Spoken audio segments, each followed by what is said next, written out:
कपड़े धोने वाली बहू। शादी के पहले से ही विभा को कपड़े धोने का बड़ा शौक था। कभी नल के नीचे तो कभी तालाब के पास। अरे मेरी नीली वाली लुंगी नहीं दिख रही है।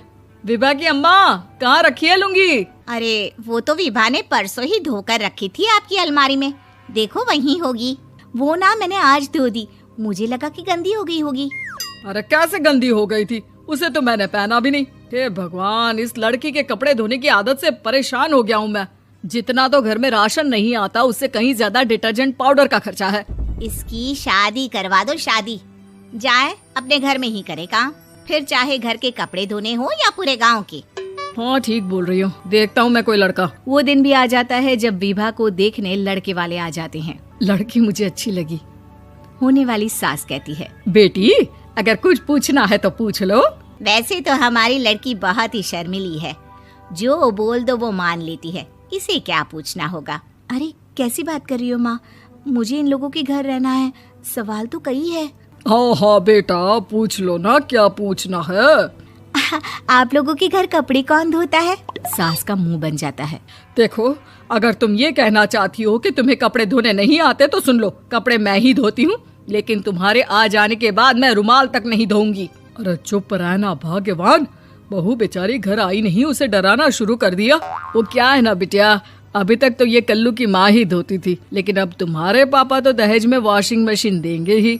तभी विभा की माँ बोल पड़ती है, सवाल भी पूछा तो क्या। वैसे भाई साहब, मशीन की तो फिर भी कपड़े धोने की कैपेसिटी होती है। मतलब जो बिटिया दे रहे हैं ना विभा, इसे कपड़े धोने का बहुत शौक है। ये आप लोगों के क्या, आस पड़ोस गांव मोहल्ले सबके कपड़े धो दे और उफ तक ना करे। बाहर देखा नहीं आपने कितने कपड़े सूख रहे हैं? सब हमारी बिटिया ने ही तो धोए हैं। बस भी करो ना माँ, शर्म आ रही इतनी तारीफ सुनकर।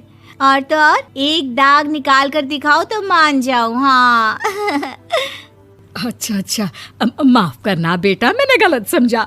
हमें तो रिश्ता बहुत पसंद है। और ऐसे जुड़ जाता है रिश्ता कपड़े धोने का शौक रखने वाली विभा का। उसकी शादी हो जाती है कोयला फैक्ट्री में काम करने वाले कल्लू के साथ। शादी के बाद अचानक विभा चिल्लाती हुई सास के पास आती है। सासू माँ, अरे सासू माँ कहाँ है आप?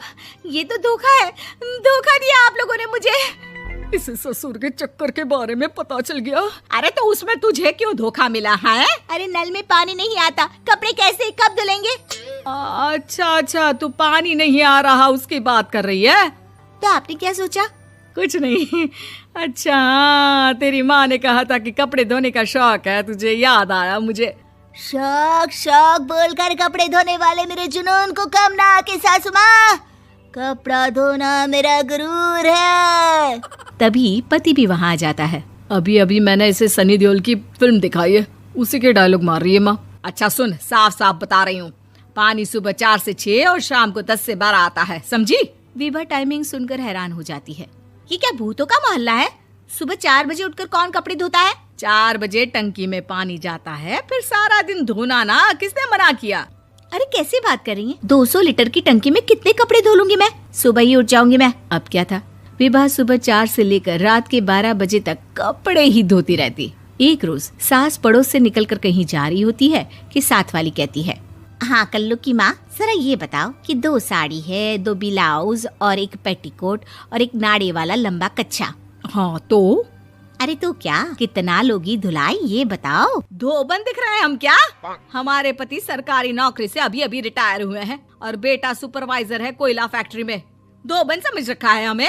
हाय रे कल्लू की अम्मा, माफ कर दो, वो तो मोहल्ले में यही सब बता रहे थे कि तुमने बहू को कपड़ा धुलवाने के काम में लगा दिया है। सास को पड़ोसन की बात सुनकर गुस्सा आ जाता है। वो घर पहुंचती है जहां घर के बाहर ही इतने सारे कपड़े सूख रहे होते हैं जितने कि किसी धोबन के घर पर। अरे ओ कल्लू की दुल्हन, बाहर निकल। माँ जी यहीं आ जाओ, बाथरूम में चादर धो रहे हैं हम। अरे अभी हम धोते हैं, तुमको बाहर निकलो। ये आस पड़ोस वाले बोल रहे हैं कि हम बहू से कपड़े धुलवा कर उसे कपड़ा धोने वाली बना दिए हैं। अरे छोड़ो ना माँ जी, किन लोगों की बातों में आती हो? आस पास के लोगों का तो काम ही होता है कि वो किसी तरह सास बहू को लड़ा दे। बहू सारे घर के कपड़े धोती है, ये क्या कम है? बोलिए। सास को भी लग जाता है कि वो बहू का ये सनकीपन नहीं छुड़वा सकती, इससे अच्छा है कि खुद ही चुप हो जाए। एक रोज सास और बहू मंदिर जाते हैं, जहाँ सास की साड़ी वहाँ खड़ी भीख मांगने वाली से मिलती है। माँ जी क्या बात है, आपकी साड़ी उस भिखारन से कितनी मिल रही है ना? हाँ हाँ देखो तो, दोनों की साड़ी मिल रही है। क्या बात है कल्लू की अम्मा, तुम खुद को तो अफसर की बीवी बताती हो और ऐसी सिंपल सी प्लेन साड़ी पहनकर घूमती हो। सिंपल और प्लेन नहीं है ये साड़ी। तो क्या सोने के धागे से फूल बने हैं? कुछ भी सासू माँ, कुछ भी। हाँ बने थे इस साड़ी में सोने के धागे से फूल। मेरे पति लेकर आए थे मद्रास से स्पेशली मेरे लिए 10,000 की। ताहे भाई साहब इस भिखारन के लिए भी सेम टू सेम साड़ी लेकर आए होंगे 10,000